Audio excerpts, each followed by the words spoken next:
Over 10 years of streaming and ministering to gamers all over the world, we have experienced so many amazing moments. But in this video, I want to go over what are my favorites. So these aren't necessarily just clips. We just did this in the previous video. So if you didn't check that out, I'll encourage you, definitely check that video out where we went through some of my most viewed clips. But these are more so my favorite moments, moments of impact, special occasions that we had. And I want to go through, again, not all in 10 years. You have so many that it would take a while to go through all of them.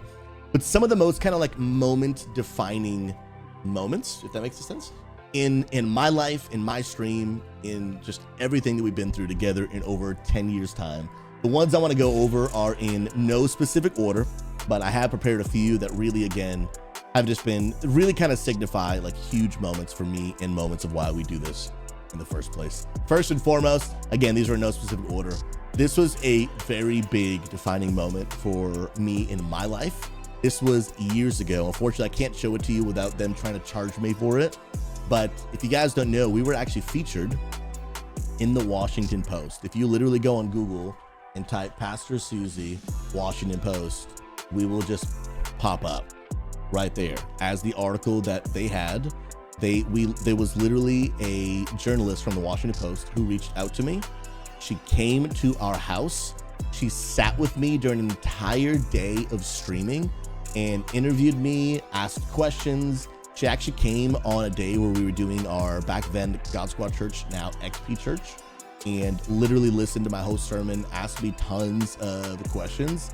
And this was one of the most humbling opportunities that I have ever had the chance to be a part of. I mean, it was wild, and you better believe I kept one. So here is the Washington Post, and on the digital version of the Washington Post, when you read it online, it's really crazy. They emailed me the next day, and they told me that your story, digitally, not in the hard copy, but digitally, your story was the #1 most read story in all of the Washington Post for that day. And I was like, bro, that's wild. And then from there, that led to a lot of really crazy opportunities. I was on national television a few times, tons of other newspapers and radio stations, and God be the glory, it was a really cool opportunity. But I do have a copy of it right here. So let me actually get that out. For a gaming pastor, Jesus is player 2. Now, Jesus is always player #1, but I get what they mean. That's pretty crazy. That's me, dude. God is so much better than I deserved him to be, bro. Isn't that crazy? It's the Washington Post, bro. And so I do have multiple copies of this. I mean, because that's like, you gotta keep that, bro. You gotta keep that. I remember going to Barnes & Noble on the day it came out and just pulling out the newspaper and like just looking at it was just absolutely wild. And that was the moment for me where really things kind of started taking off. Like that was probably the most mini viral moment I guess you can have, where then so many people started becoming like aware of what we were doing. And that was just a really humbling moment. So, I mean, for the Washington Post to write an article about me and my church was just so humbling. You know, obviously religion and faith these days is not normally painted in a positive light. And, but they were very neutral. They weren't like advocating for faith or anything, but you know, fortunately a lot of these media, they're trying to like tear religion down. And so to have it just be just a kind, neutral post was a great moment. And I give God thanks for the opportunity, because that was, it was pretty crazy. Another big defining moment for me is this moment right here. And this moment, some of y'all might remember this if you've been around for a long time, but I have had a dream and a vision for what feels like a million years now, to one day have a physical location with a LAN center, tabletop gaming, a community center for both people in our community to come visit, but also obviously a way that's just interacting and impacting new people in the local area, wherever that may be. And then just an opportunity to be able to also do the live broadcasting of the XP Church services that we do in the weekend, so that people can actually come in person, be a part of the live broadcast. And then like always, we all go on Discord, kind of hang out and be together. And I had been for 5 years sharing this vision, raising money for this vision. And pre-COVID, we actually had made that dream a reality. We actually had rented out a location that we had access to every week on Saturday. We had the computers, we had the monitor, we had everything to launch. Small scale, wasn't a big thing, to launch the physical location of our church, the land center. I mean, literally, like, the dream was becoming a reality. And what you're about to see right now, unfortunately, TLDR, COVID screwed all of this up. And now we're in the process of what does it look like for us to revisit it in like a post-COVID kind of world. But you might be like, Susie, what happened to it? COVID happened to it.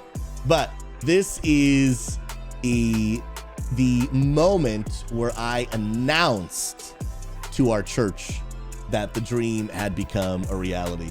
So when I would preach on Saturdays online, this is what you looked at. So if you look at this, for most people, nothing looks any different. What people don't know is I'm actually in front of a green screen at the physical location, about to reveal that after all these years of hard work, the dream became a reality. Check it out to tell you.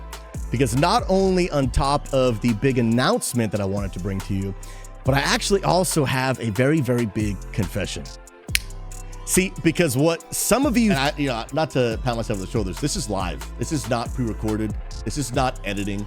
That reveal of the green screen, that was live. We practiced that so many times to make sure that when I snap my finger, unworthy serve in the computer, would turn off the green screen effect and reveal like, oh my goodness, he's not in his room? Dude, like, where are you? I gotta see it again, I'm sorry. We worked real hard at that moment and I wanna see it again.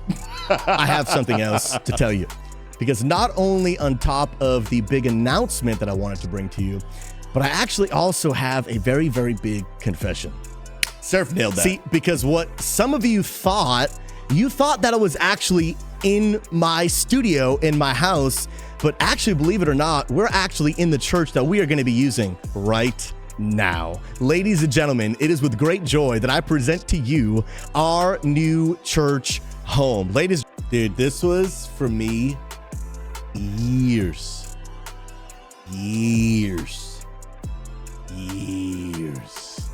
in the making. Years, absolutely years. And then we walked around, gave everyone a little virtual tour, and this was years in the making, bro. Right now, to make clear, this wasn't like our building. We were just renting it out one day a week. But to be able to have the access to be able to do this and show them around of like what all, dude, it was just one of the most special moments of my life. COVID did screw all of this up for sure. Because if you guys don't know, our launch date was March 20th, 2020. And it it didn't exactly work out right. Exactly. The timeline of that didn't exactly work out. But this was an insane moment. And we're not ready to really talk about too much, but all I'm willing to say is that dream is not behind us. It is not a number one priority right now for us to do, but it is something that I'm actively thinking of and talking amongst our team about what could it look like for us to be able to do this again now in a post-COVID world. This was such a special moment, and we had it. We had the computers, the monitors, everything. We ended up selling off the computers because they were just depreciating in value and not getting used because of COVID.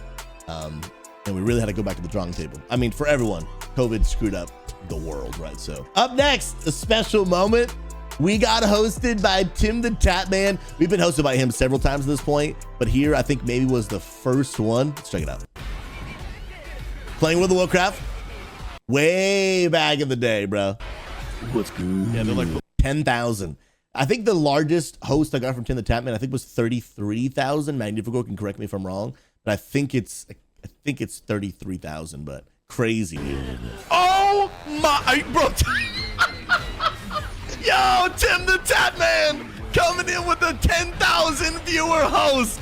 What is my life? Bro, I'm not. Bro, what is that quality? That's what I want to know, dude. I'm not gonna lie to you. I don't even care if we die because stuff is about to get stinking real. Are you guys ready for what you're about to see? It's about to go down. Oh my goodness, it hurts. Some of these hurt for you to watch, dude. Oh no, this is gonna hurt. This is gonna hurt. No, we got this. We got this.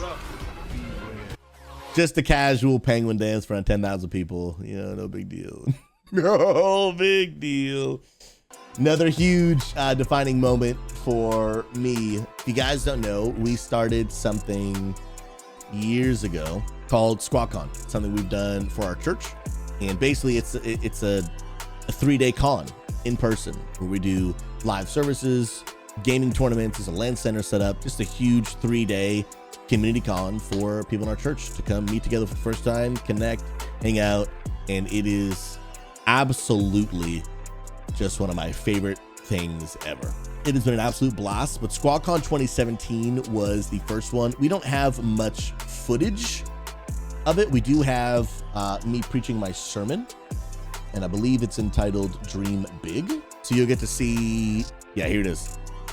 Some potato quality from way back in the day. Dude, we were streaming on C920 webcams, dude. C9, that was all the people that arrived, that came. We had, year number 1, I remember specifically. Year number 1, we had 47 people. Year number 2, it actually reversed, 74 people. Year number 3, 97 people, almost hit 100.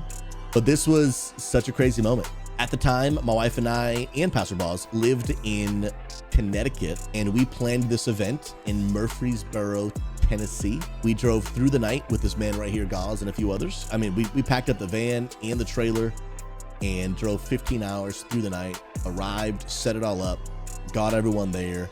I mean, it was crazy.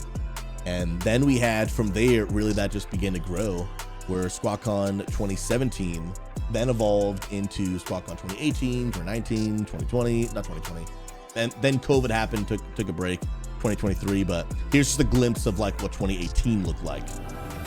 What is up, ladies and gentlemen? Day 1 is officially over and day 2 is beginning. We're about to head in for a short chapel service, and then we're gonna break into some small groups. It's gonna be absolutely incredible. We've got video game tournaments coming up later today, Mario Kart, Overwatch, Fortnite, some finals happening tomorrow, and then later tonight, a full-blown worship night. It's absolutely gonna be incredible. Let the day 2 hype begin.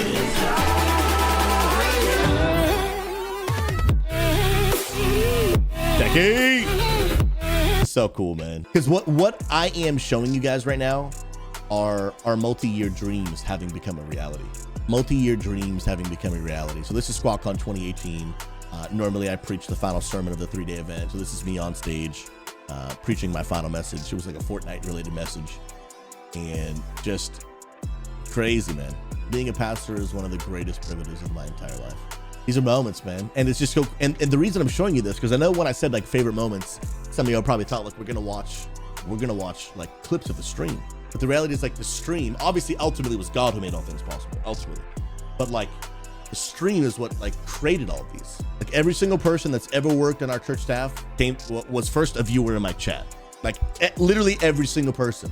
There is not a single person that I've ever, I think, worked with, whether it's in Unity or whether it is XP Church, that was like a real life friend, and then we built something together. It was just like they were a random viewer in chat, and then over years it developed into something greater. Like these people that we water baptize at these events, like started off as random viewers in the chat and then grew into something so much greater. So like for me, it's always been such a privilege how God uses this stream to then make like these moments a reality. And I am just, it continues to blow my mind. Things like SquawkCon, Waymaker Weeks, these moments I've shown are, for me, some of my favorite moments in all of streaming. And then a more recent one, our Unity Gaming Meetup. Now, this was absolutely a blast. Really, when these go beyond the online moments and turn into IRL events, they mean so much to me, because I need people to understand that for the past decade of my life, I have been so avidly trying to convince the world that all of you are more than just a red number.